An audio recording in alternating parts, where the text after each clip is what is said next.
Hello दोस्तों, नमस्कार। Devansh YouTube channel में आपका हार्दिक स्वागत है, अभिनंदन है।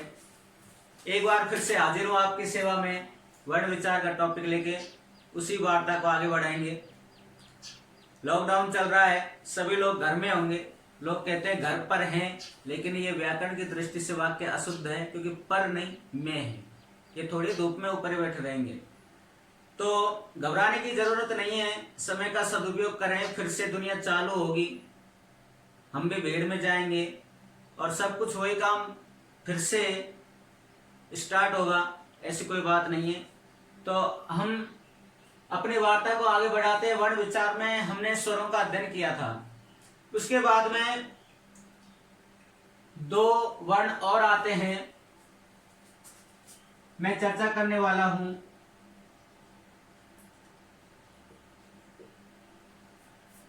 अनुस्वार और विसर्ग की। अनुस्वार और विसर्ग की इन दो वर्णों को क्या कहा जाता है? इन दो वर्णों को कहा जाता है अयोगवाह्य ध्वनि। इन दोनों को क्या कहा जाता है? अयोगवाह्य ध्वनि।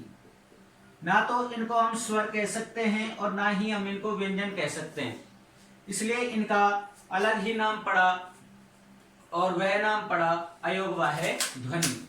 अयोगवाह्य ध्वनि दोस्तों, अयोगवाह्य ध्वनि में तीन पदों का योग है। ए प्लस में योग प्लस में वाह है।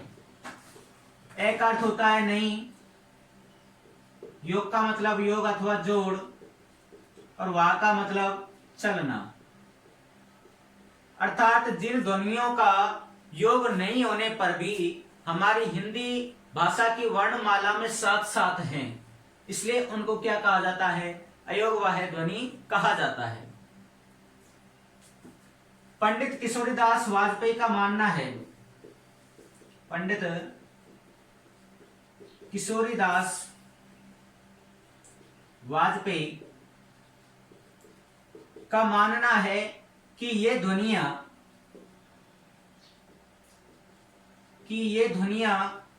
स्वरों के बाद में आती हैं, कि ये ध्वनियां स्वरों के बाद में आती हैं। इसलिए क्या नहीं है? स्वर नहीं है। और ये ध्वनियां व्यंजनों से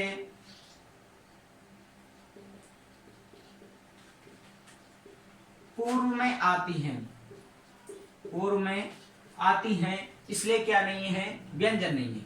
अर्थात ये जो अयोगवाह्य ध्वनि है, ना तो ये इनको स्वरों में सम्मिलित कर सकते हैं और ना ही इनको व्यंजनों में सम्मिलित कर सकते हैं, इसलिए इनको क्या कहा जाता है? अयोगवाह्य ध्वनि। क्या कहा जाता है दोस्तों? अयोगवाह्य ध्वनि। देखिए, जैसे कंठ शब्द है, जैसे कि कंठ शब्द है, यदि मैं इस शब्द का शब्द विभाजन करूं, यदि मैं इस शब्द का वर्ण विभाजन करूं तो होगा के प्लस में अंग और प्लस में थे।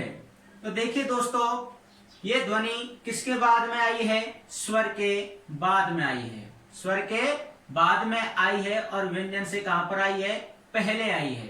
तो ना तो ये स्वर के साथ में है और ना ही ये व्यंजन के साथ में है, इसलिए इनको क्या कहा जाता है? अयोगवाह्य ध्वनि। इसी प्रकार से हंस है, जैसे कुंदन है और जैसे कुंदन है। ठीक है जी। तो इन ध्वनियों को दो नाम दिया गया है। पहली तो है अनुस्वार। पहली ध्वनि कौन सी है? अनुस्वार कहा जाता है इसको। इसकी विशेषता है कि यह स्वर के बाद में आती है। यह ध्वनि स्वर के बाद में आती है और व्यंजन से पहले आती है। दूसरी विशेषता है कि यह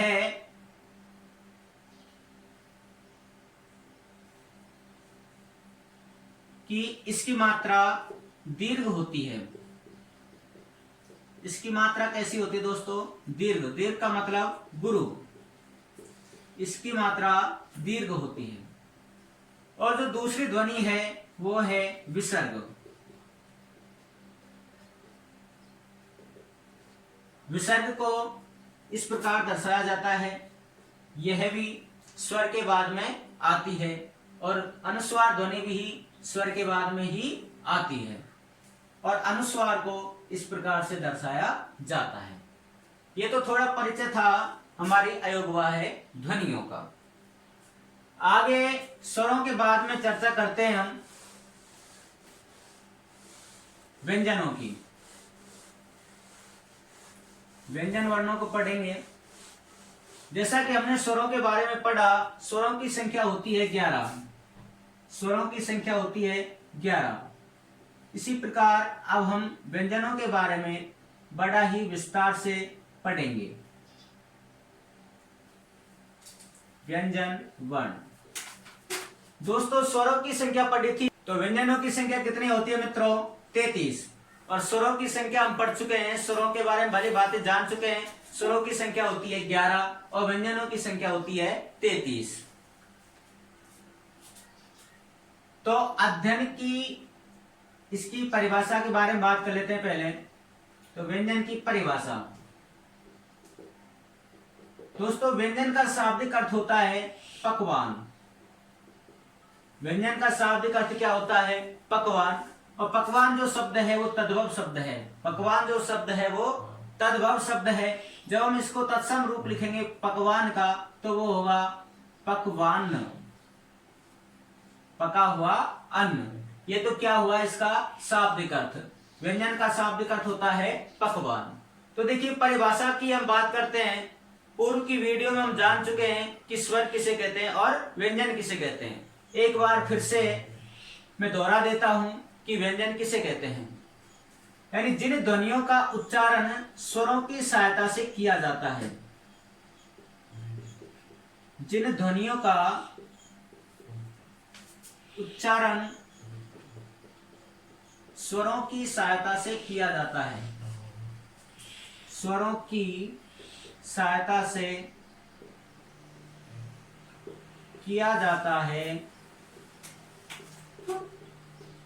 उन्हें क्या कहते हैं दोस्तों? व्यंजन कहते हैं। अर्थात जिन ध्वनियों के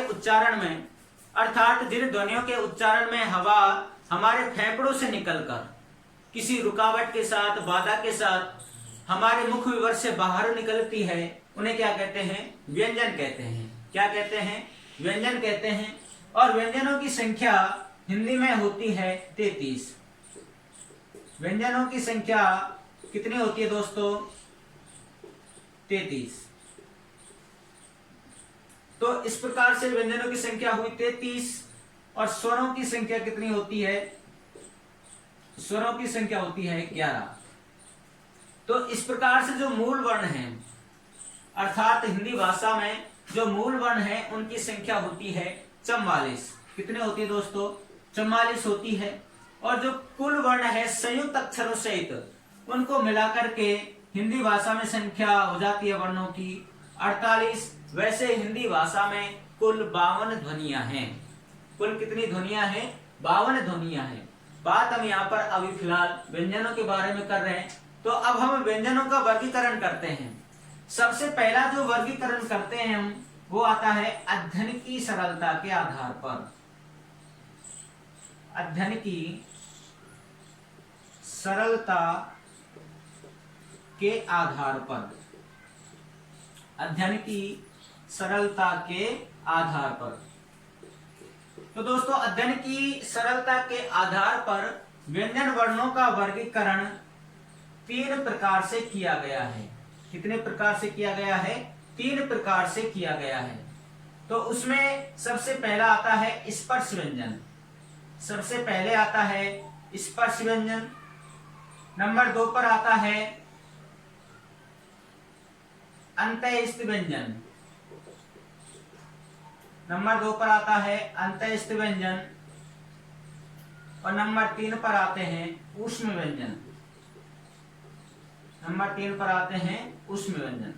तो इस प्रकार से आज की वीडियो में हम व्यंजन वर्णों का वर्णन अध्ययन करेंगे अध्ययन की सरलता के आधार पर। तो सबसे पहले हम पढ़ेंगे स्पर्श व्यंजन, उसके बाद में अंत्यस्थ व्यंजन और उसके बाद में ऊष्म व्यंजन। यदि आप चाहते हो तो यहां तक का स्क्रीनशॉट आप ले सकते हो। हाँ जी, देखिए अध्ययन की सरलता के आधार पर व्यंजनों का वर्गीकरण में पहला प्रकार हम पढ़ेंगे स्पर्श व्यंजन। कौन से व्यंजन? स्पर्श व्यंजन। पहला प्रकार है स्पर्श व्यंजन। दोस्तों स्पर्श व्यंजन कहते किसे हैं? स्पर्श व्यंजन उन्हें कहते हैं जिन ध्वनियों के उच्चारण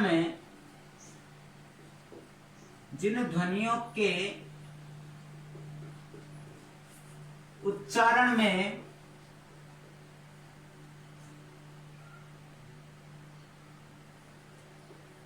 हमारी जीभ मुख के किसी न किसी अवयव को छूती है या हवा छूकर निकलती है।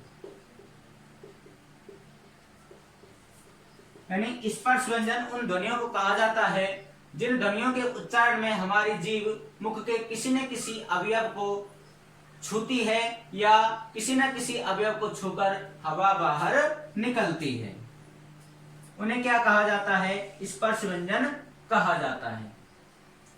ये स्पर्श व्यंजन वर्गों में विभाजित होते हैं। स्पर्श व्यंजन वर्गों में विभाजित होते हैं, इसलिए इन्हें वर्गीय व्यंजन भी कहा जाता है। इसलिए इन्हें वर्गीय व्यंजन भी कहा जाता है। इसलिए इन्हें वर्गीय व्यंजन भी कहा जाता है। तो चाहे स्पर्श व्यंजन कहें चाहे वर्गीय व्यंजन कहें, बात एक ही है। और इनकी संख्या होती है 25। इनकी संख्या होती है 25। इनकी संख्या 25 होती है। और ये होते हैं कैसे मैं तक। कैसे मैं तक। तो कैसे मैं तक इनकी संख्या कितनी हो गई? 25 हो गई। यानी जिन ध्वनियों के उच्चारण में हमारी जीभ मुख के किसी न किसी अवयव को छूकर के निकलती है, मुख के किसी न किसी अवयव को छूती है या छूकर के श्वास वायु बाहर निकलती है, उसे क्या कहते हैं दोस्तों? स्पर्श व्यंजन कहते हैं। ये व्यंजन वर्गों में बटे होते हैं। ये व्यंजन वर्गों में विभाजित होते हैं, इसलिए इनको क्या कहा जाता है? इसलिए इनको वर्गीय व्यंजन भी कहा जाता है। और इनकी संख्या होती है 25 और ये होते हैं कैसे मैं तक।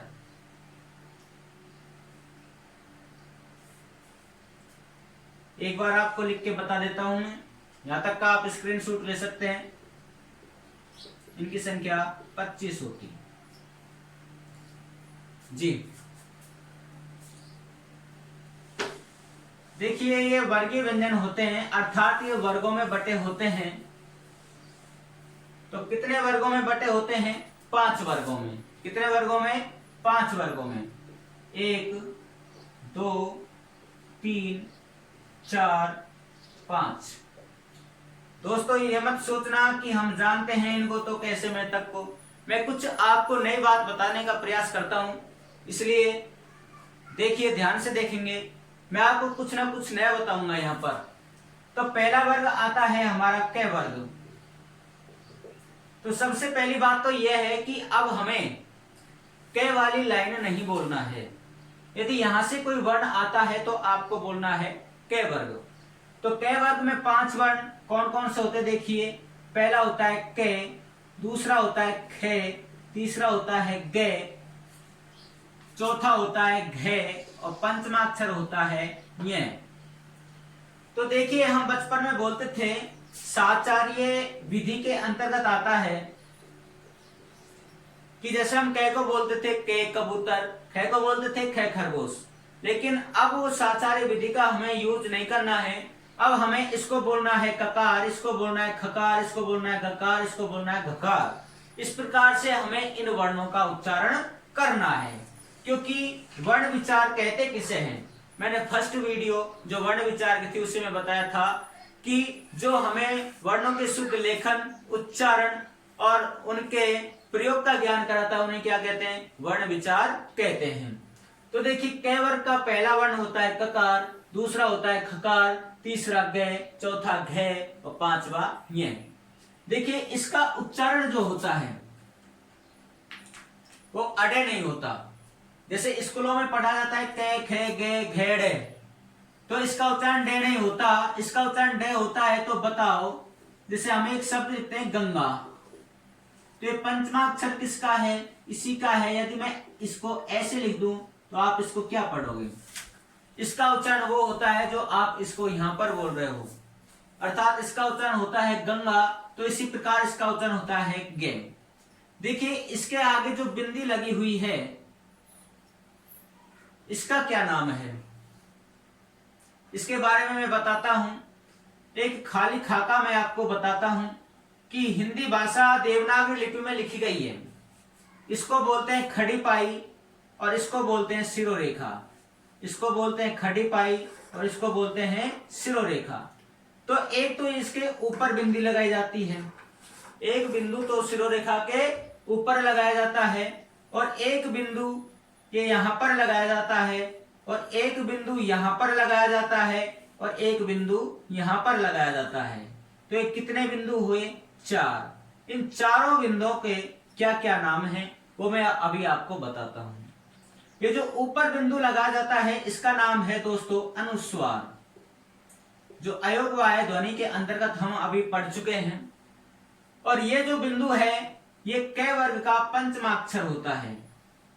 क वर्ग का पंचमाक्षर, क वर्ग का पंचमाक्षर। इस बिंदु का प्रयोग केवल और केवल एक ही वर्ण के साथ में होता है, इसके साथ में, यानी क वर्ग का जो पंचमाक्षर होता है उसके आगे इस बिंदु का केवल मात्र हिंदी में एक ही जगह इसका प्रयोग किया जाता है। और ये जो अनुस्वार है, इसका प्रयोग 11 स्वरों के ऊपर किया जाता है, ना कि व्यंजनों के ऊपर। तो इसका प्रयोग जो है अनुस्वार का, वो 11 स्वरों के ऊपर किया जाता है। जिस प्रकार से मैंने उदाहरण देकर के बताया था, जैसे कि कंठ, तो इसका वर्ण विभाजन करेंगे तो के, अंग और ठे। तो ये जो ए के ऊपर हमने अनुस्वार का उपयोग कर दिया।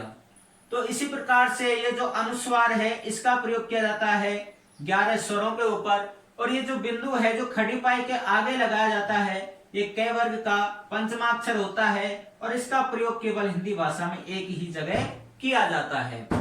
और ये जो बिंदु है नीचे वाला, इसका नाम है ताड़नजात चिन्ह। इसका नाम क्या है दोस्तों? ताड़नजात चिन्ह। इसका नाम है दोस्तों ताड़नजात चिन्ह। इसको हम द्वित्व वर्ण का चिन्ह भी बोल सकते हैं। द्वित्व वर्ण का चिन्ह भी बोल सकते हैं, या फिर यह लगता है उत्क्षिप्त वर्णों के नीचे, उत्क्षिप्त वर्णों के नीचे। और उत्क्षिप्त वर्ण 2 हैं हिंदी भाषा में, डे और ढे। ये उत्क्षिप्त वर्ण है। यदि आप डे और ढे के नीचे बिंदु लगा दोगे तो ये कौन से वर्ण बन जाएंगे? उत्क्षिप्त वर्ण बन जाएंगे। और यदि आप डे और ढे के नीचे नुक्ता चिन्ह नहीं लगाओगे तो ये संस्कृत भाषा के ही शब्द वर्ण रहेंगे। तो इसलिए इनका जब हम अंग्रेजी बनाते हैं तो ढे का बनता है DH और इसका भी बनता है DH, लेकिन जब इसका हम अंग्रेजी बनाते हैं तो इसका बनता है RH बनता है। इन दोनों का क्या बनता है? RH बनता है। लेकिन जब हम डे और ढे का जब अंग्रेजी बनाएंगे तो इनका बनेगा सिर्फ D और DH, और इनका क्या बनेगा? RH। जिस प्रकार से हम लिखते हैं जैसे लक्ष्मणगढ़, गोविंदगढ़, तो इसकी अंग्रेजी होती है GARH, गढ़ की लास्ट में। तो यही कारण है क्योंकि उत्क्षिप्त जो वर्ण होते हैं उनका उच्चारण होता है अढ़े और अढ़े के रूप में, और इनको कहा जाता है उत्क्षिप्त वर्ण। जिसका शाब्दिक अर्थ होता है फेंका हुआ, जिसका शाब्दिक अर्थ होता है फेंका हुआ, इसलिए इनको क्या कहा जाता है, उत्क्षिप्त वर्ण।